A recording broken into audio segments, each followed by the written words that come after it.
Good afternoon, all, and welcome to the TPN YouTube channel. I'm without my normal co-host today, Michelle Dickens. It's merely because it's very exciting news that we've got for you this afternoon. These new directions were only gazetted about an hour or so ago on the government website. They relate directly to the relocation of both residential and commercial tenants during Alert Level 4.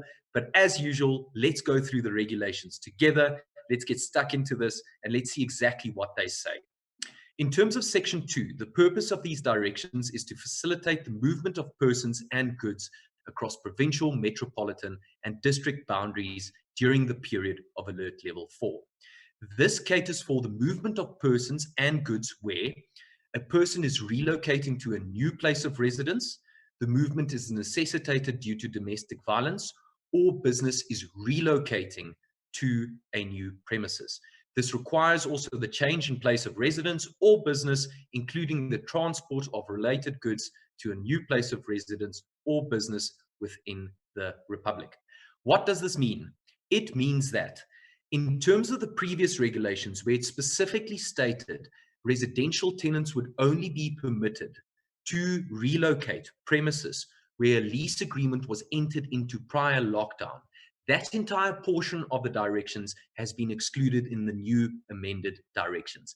And it specifically just states that a tenant or a residential and commercial tenant who is needing to relocate to a new business premises or new residential premises may do so. There's no regulation or direction regarding lease agreements being entered into prior to 30th of April anywhere in these new directions. So you can completely forget about those. It's merely facilitating the relocation of residential and commercial tenants during Alert Level 4. Great news for all of us.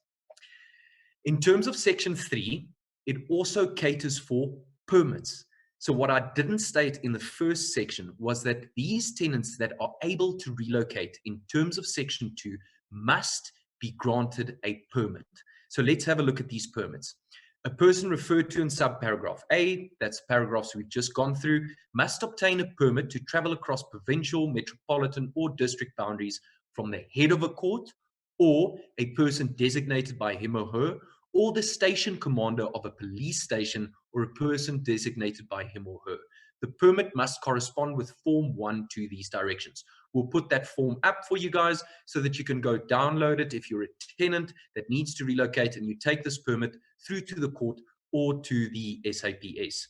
It needs to indicate the persons who are part of the household who will be required to move. So with that permit, when you're going to go and get that permit, the tenant, he needs to take the amount of people that are going to be relocated to a new household, as well as having in his or her possession the relevant lease agreements indicating the date of expiry of the old lease or the date of commencement of the new lease, the proof of purchase of a residence or occupation date. So for all those transfers, if a new owner is going to take transfer of a property or needs to move back into a new premises, he can also do so by getting a permit and taking with those transfer documents, as well as the change of ownership of the property, perhaps the title deed, if that is available, domestic violence order, if obviously the person falls under that category, proof of change of new occupation of business premises. So all that they're busy saying here at the end of the day is the person, the tenant, that needs to go to the court or their SAPS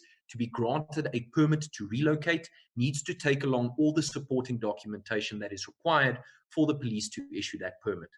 Interesting and very important thing to note as per these directions is as follows. They repeal and amend the previous directions issued on the 7th of May. So those directions specifically related to the movement of tenants if they've signed lease agreements prior to the 30th of April. So that's completely out for the moment. Commercial tenants may now relocate, of course, to a new premises during Alert Level 4. All residential tenants may relocate, but only if they've been granted a permit. So the permits are vitally important. They need to go to the SAPS or the court to be granted a permit to relocate. The transport is obviously limited to household or office furniture and effects. Moving companies can obviously assist. And then estate agents, this is vitally important for you to note, no viewings can take place. So if a tenant wants to view a property, sign a new lease agreement, pay a deposit, whatever it might be, those viewings will not be permitted. Why? Because the tenant has not yet been granted a permit to relocate. You will only be able to perform your functions as an estate agent if you are, once again, registered with the CIPC as an essential service. The estate agent performing the essential function has been granted a permit by the estate agency, who is obviously registered as an essential service. And the tenant that they are moving or facilitating the moving to a new premises or from a premises needs to be given a permit as well. So for the estate agency out there, no viewings. It doesn't mean the industry's opened up completely so that you can do everything like you've done prior to lockdown. It's merely for facilitating the movement and relocation of tenants who have been granted a permit to relocate. Very exciting news for the property industry. I hope this all assists you. You must all have an excellent evening. And please remember, if you've got any queries related to this video, kindly contact TPN on 0861 876 000 or email the Legal Eagles to legal@tpn.co.za. Have a great afternoon.